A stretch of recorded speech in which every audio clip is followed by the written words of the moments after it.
Menjadi seorang manusia bukanlah sebuah perkara yang mudah. Seringkali kita dihadapkan dengan segudang masalah. Pekerjaan, percintaan, keluarga, bahkan diri sendiri terkadang juga jadi permasalahannya. Tidak jarang, banyak dari kita yang tidak sanggup mengatasi permasalahan hanya sendirian.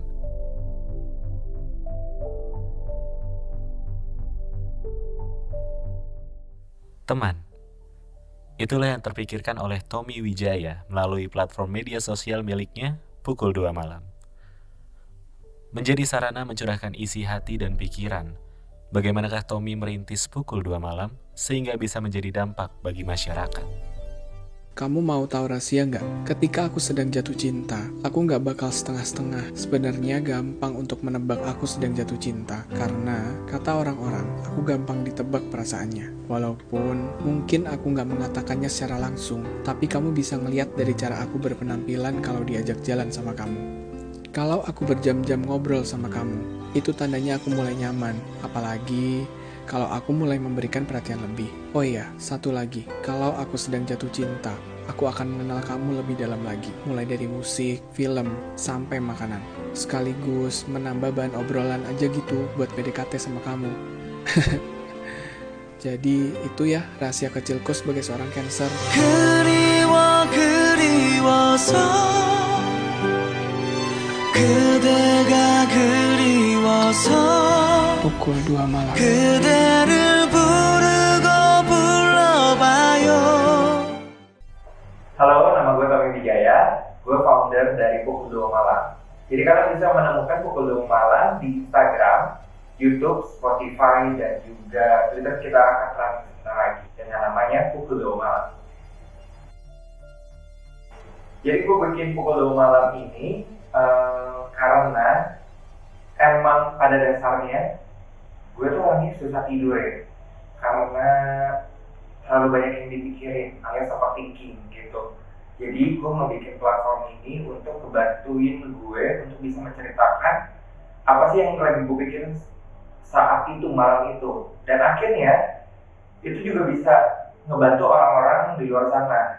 Contohnya ada beberapa konten Pukul 2 Malam yang bisa relate banget sama keadaan orang malam itu yang emang bener-bener dia lagi pikirin. Jadi overall sih Pukul 2 Malam dibikin untuk nemenin teman-teman yang lagi overthinking.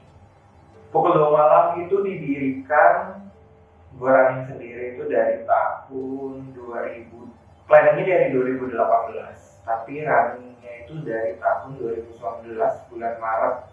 Kalau awal banget ya, tadinya kan basicnya gue tuh adalah seorang penyiar radio. Terus sudah lama banget gak siaran kan. Tadinya cuma pengen bikin kayak, seru kali ya buat siaran-siaran online, tapi di Instagram, kayak gitu-gitu doang. Terus akhirnya, ngapain sih kayak, siarannya pasti kan di radio. Tadi konsep awalnya tuh kayak gitu.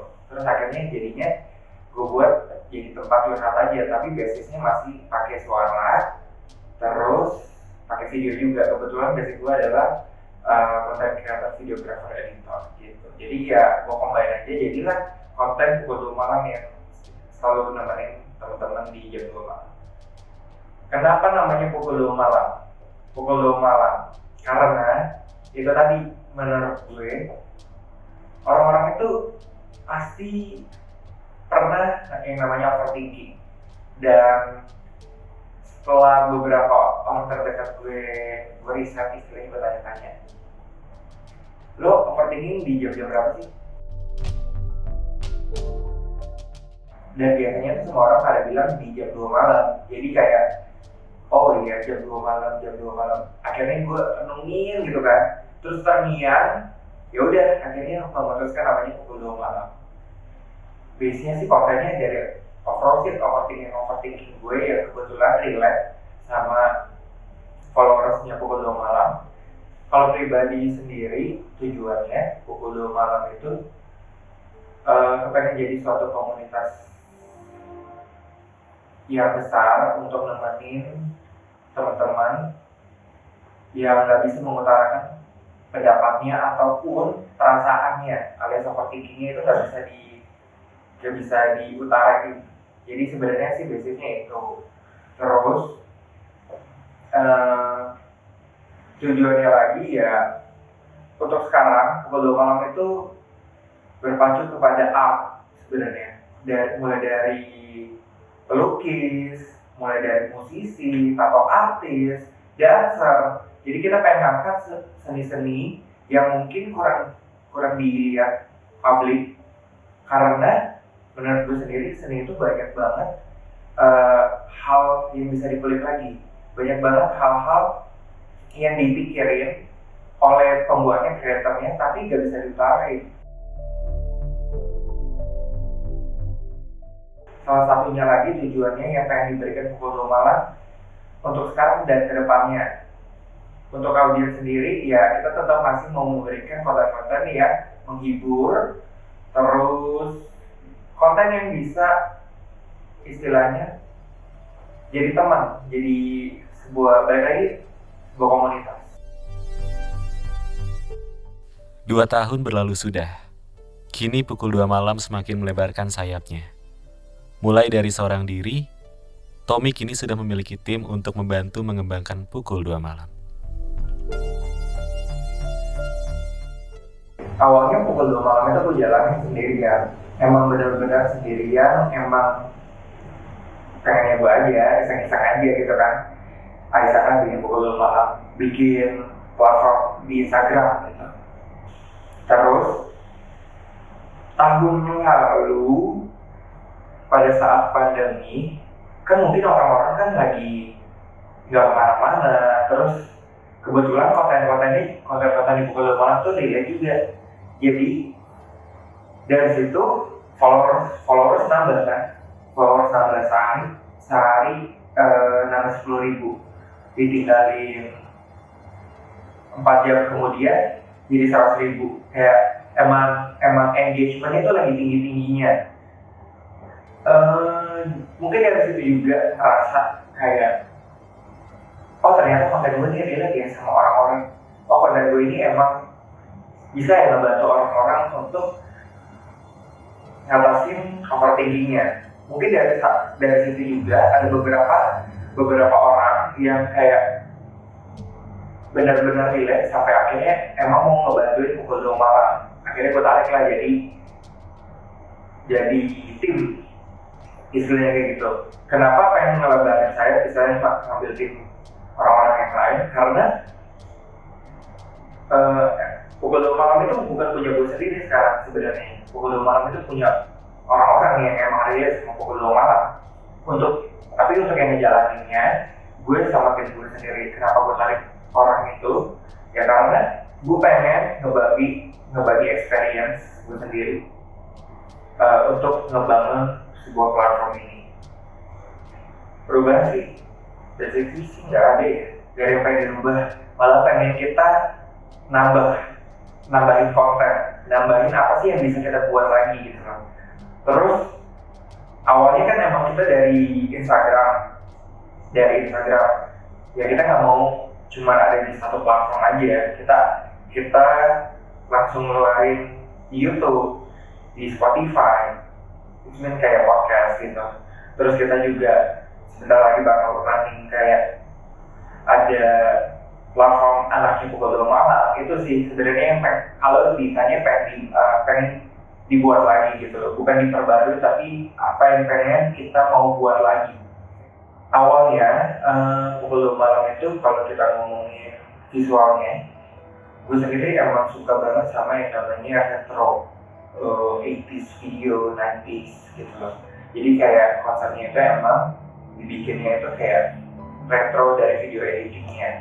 Tapi kalau buat suaranya itu kita ya basically karena gue emang ada penyiar radio, jadi gue tahu gimana sih suara-suara yang enak didengar, yang kayak emang bisa nemenin, mungkin dari situnya.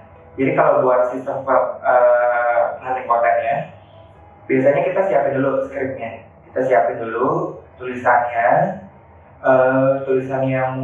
yang emang relate. Jadi gue sendiri juga mengkurasi beberapa tulisan-tulisan itu. Ada juga tulisan original gue sendiri dan juga tim yang kita buat, yang tim buat. Abis dari situ kita mulai kita cari voiceovernya, pengisi suaranya yang kira-kira cocok untuk membawakan tulisan ini. Abis itu ya udah, untuk videonya sendiri ya tetap kita cocokin juga dengan gaya editingnya ya retro gitu sih, bisa dicek lagi Pukul 2 Malam. Ya kalau ditanya perbedaannya, yang tadinya gue kerjain sendirian, akhirnya gue sekarang ada 12 orang yang ngebantuin gue. Yang tadinya gue nyari skrip sendirian, ngebikin skrip sendirian, sekarang ada 5 orang anak konten yang ngebantuin gitu loh. Untuk videonya juga ada 1 orang yang ngebantuin untuk cari footage. Ya perbedaannya, tadinya gue sendirian, akhirnya gue sekarang ramean gitu, jadi bebannya nggak sendirian untuk memberikan konten. Gak bisa dibilang bukan beban sih, tapi kayak share pengalamannya udah nggak sendirian aja. Pukul 2 Malam mungkin bisa dikenal lagi oleh banyak orang itu karena satu konten. Jadi kan ceritanya itu lagi pandemi, orang-orang lagi nggak bisa kemana-mana. Mungkin dari situ juga orang-orang itu kayak, oh ini ya, oh itu ya, apa istilahnya, oh ada loh namanya Pukul 2 Malam. Jadi Pukul 2 Malam itu dilihat, bisa diketahui banyak orang dari konten Zodiac. Jadi kita juga ngeluarin konten Zodiac. Dan kenapa gue ngeluarin konten Zodiac? Karena itu salah satu buah overthinking aja sih yang seru untuk dibahas gitu. Dan akhirnya viral. Orang-orang pada nge-repost, orang-orang pada komen, orang-orang pada save, orang-orang kayak istilahnya relate banget sama konten Zodiac ini. Dan sampai sehari nembus angka 3 juta views di Instagram. Kalau buat konten gue sendiri, apapun yang gue keluarin di Pukul 2 Malam itu pasti gue saring dulu. Dari tulisannya, dari videonya, dari captionnya, kayak gitu. Apapun yang gue keluarin di sosial media gue, itu pasti gue saring. Untuk cara pandang gue sendiri, otomatis apapun yang gue keluarkan itu berarti udah yang terbaik menurut gue untuk dibagikan ke teman-teman Pukul 2 Malam. Kayak gitu. Untuk dari konten, misalkan tulisan yang masuk di Pukul 2 Malam itu enggak qualified, istilahnya bisa dibilang kayak gitu. Pastinya gue bakal saring dulu. Gue bakal ngomongin dulu ke tim gue, maksudnya ke tim gue, kayak tulisan ini sebenarnya bagus. Kita rework aja kali ya. Kita tetap minta izin sama ke penulis aslinya, kayak boleh nggak tulisannya bagus, tapi ada beberapa kata yang mungkin nggak cocok di Pukul 2 Malam untuk dinaikkan. Kalau disetujui ya kita bakal rework tulisannya, kayak gitu. Kalau mengubah cara pandang sih nggak ada sih, karena apapun yang gue keluarin di Pukul 2 Malam itu yang benar-benar menurut gue udah layak aja. Oke, yang pengen gue sampein ke teman-teman Pukul 2 Malam, audiens Pukul 2 Malam, followersnya Pukul 2 Malam itu kita sebutnya teman Pukul 2 Malam. Jadi dari semua konten yang gue keluarin untuk teman Pukul 2 Malam, pesannya yang pengen disampaikan itu sebenarnya it's okay buat lo untuk punya pemikiran lebih alias overthinking, nggak apa-apa. Tapi ada baiknya untuk bisa menceritakan itu semua, karena apapun yang kita share, apapun beban yang kita share itu mungkin bisa mengurangi rasa sakit yang ada di hati dan juga di kepala. Ya kayak bisa bilang otak dan juga perasaan itu nggak bisa jadi satu gitu loh. Kalau otak kita nyuruh kita nggak bisa tidur karena overthinking yang lagi dirasain, ya ada baiknya mungkin bisa untuk di-share. Kalaupun nggak bisa di-share ya tulis aja, share kepada diri sendiri gitu. Itu sih istilahnya sharing is caring. Yang pengen disampaikan, ya makasih ya udah setia untuk ngebantuin pukul 2 malam. Terima kasih udah mau sama-sama sharing pengalamannya, sharing waktunya untuk nemenin teman-teman pukul 2 malam di jam 2 malam. Ya tetap terakhirnya kerja, yang benar. Enggak, canda ya. Pukul 2 malam sih kalau buat tahun depan sih udah ada planning, kita mau ada bikin acara gitu. Kalau COVID ini udah mulai agak redaan kayak gitu, tapi projectionnya buat 5 tahun ke depan pukul 2 malam semoga udah bisa jadi suatu komunitas terbesar di Indonesia untuk ngebantuin teman-teman pukul 2 malam yang ngerasain overthinking. Itu pertama, suatu komunitas yang bisa ngebantuin teman pukul 2 malam untuk mengeksplor lebih lagi dari seninya, dari seni yang kalian buat, maupun dari dance, music, art, kayak gitu sih, kayak gitu. Kita mau jadi salah satu platform yang bisa nemenin teman-teman pukul 2 malam untuk mengeksplor dirinya, untuk bisa nemenin malam panjangnya alias overthinkingnya. Kalau quotes dari gue sendiri ya, mungkin hanya malam panjanglah yang bisa menemani kamu di setiap malamnya.